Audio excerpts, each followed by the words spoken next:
KIN223, Chapter 9, Team Dynamics and Cohesion, Presentation number 7, Social Loafing. Now this ties right back into the Ringelmann effect, and with the concept of social loafing, it's really like a bystander effect, or another way to think of this: there are too many clowns in a circus, not enough ring leaders, like Ringling Brothers, Barnum and Bailey Circus, Ringelmann effect. Maybe that'll help you learn it or remember it.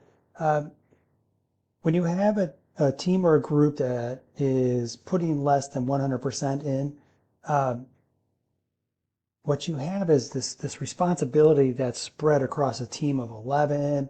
It could be a team of 5. It depends how many people are on the field.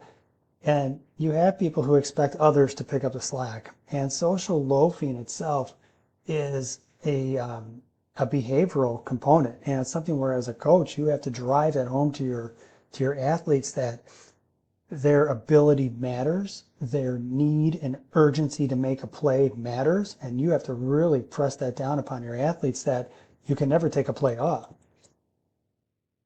And social loafing, increases under certain conditions, and what they're really saying is that when these conditions are present, there is a greater likelihood of social loafing. I'll let you take a look on page 198, but they list numerous ones. And it really comes down to the person's perception of their contribution to the overall team environment. The less it is, the more likely they'll loaf. The less they feel involved, the more likely they'll loaf. And you'll read through these, and it's pretty obvious what happens. And I'm sure you've had people that you've played with on teams who have been loafers. I thought this was a little bit challenging to kind of process in terms of reading through perceived social loafing.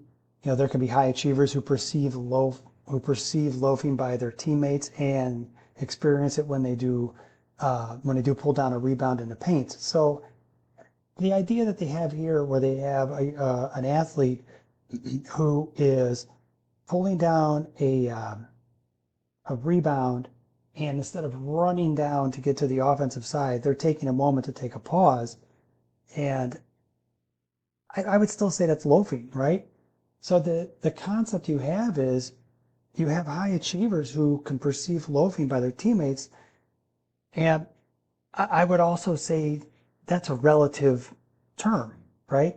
If you have a super high achiever, then maybe people who on other teams wouldn't be loafing are considered to be loafers, right? So it's a little bit misleading, and there's a slippery slope here in terms of one's perception and also what their context of being a high achiever and what loafing is aside.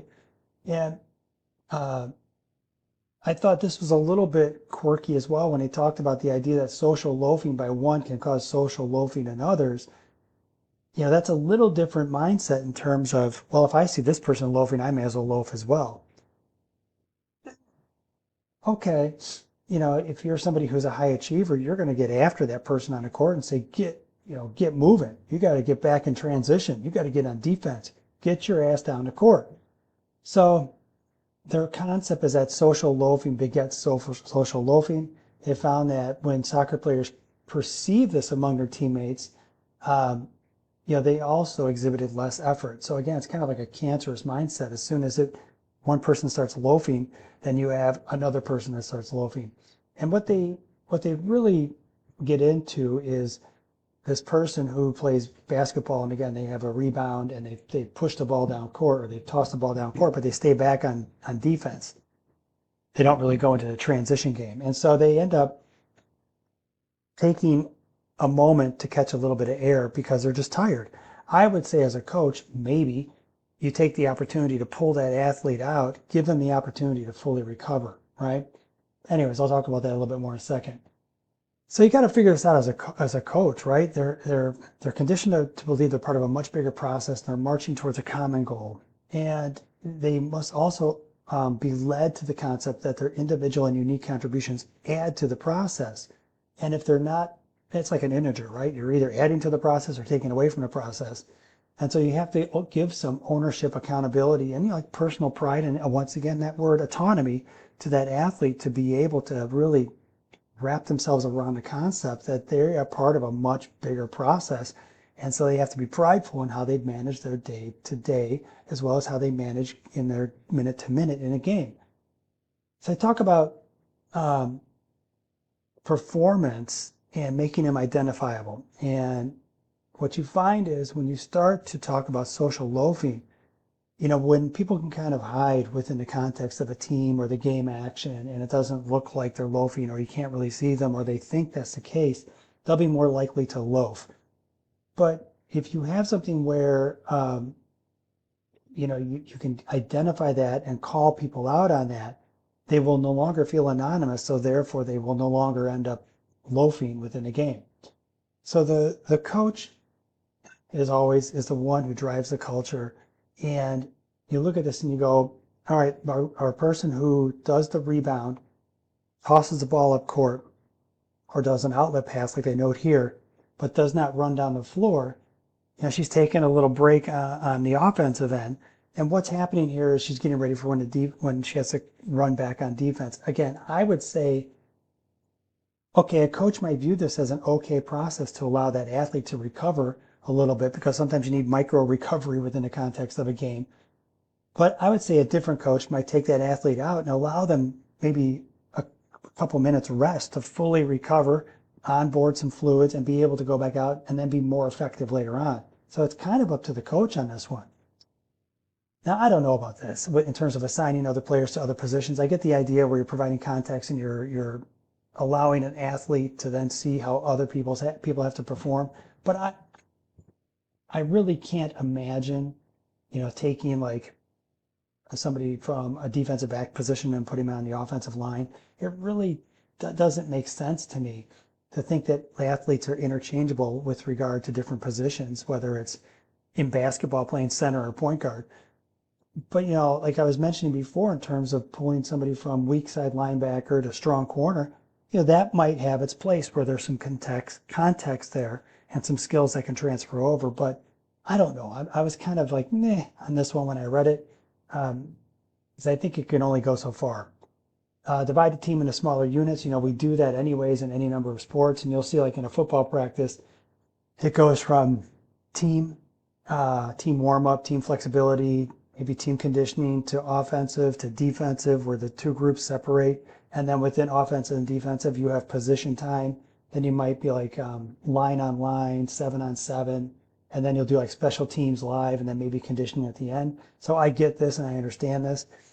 And, this allows you within the smaller groups to really have a heavier hand and a stronger voice to tell your person not to loaf.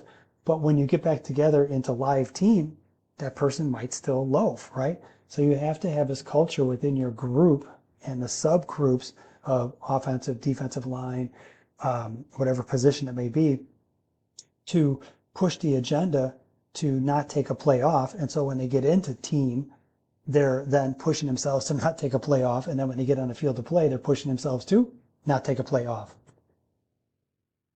With reducing social loafing, if they're, when it's team on team and one team just doesn't feel like they're as good as the other team, it becomes a process as a coach where you're going to switch. You're going to switch your perspective. It shifts from being outcome oriented to being process oriented. Okay, you're outmatched, you're playing against a better team. You see this in, say, like early basketball season in college or early football season in college, where a team like Austin Peay will go play Tennessee. They're within the same state, but one will play the other, and it's a win for one team because they get money coming in from going to play Tennessee, and it's a win for the other because they get a win in their record and they get a chance to basically have like an active recuperation week for their starting athletes before they get into play against commensurate opponents. But anyways, you have to change the context of this when you're in the game. It becomes, okay, I want you to focus on doing this, work on this technique, try to play against somebody who might be better than you and utilize these skills. You're playing at a different game speed. Use that to your advantage. So now when we start to play teams in our conference, you'll have a better understanding of what first step quickness is, hand fighting techniques are, et cetera, et cetera, et cetera. So, I would state that when they say, what is the point of trying if the other team's better and we're going to lose anyways, I would say there is a point. There is a point of being prideful and trying to do your best, but also there's a point of trying to up your game and up your skill set against an opponent who is clearly overly matched. All right, moving on to the next one.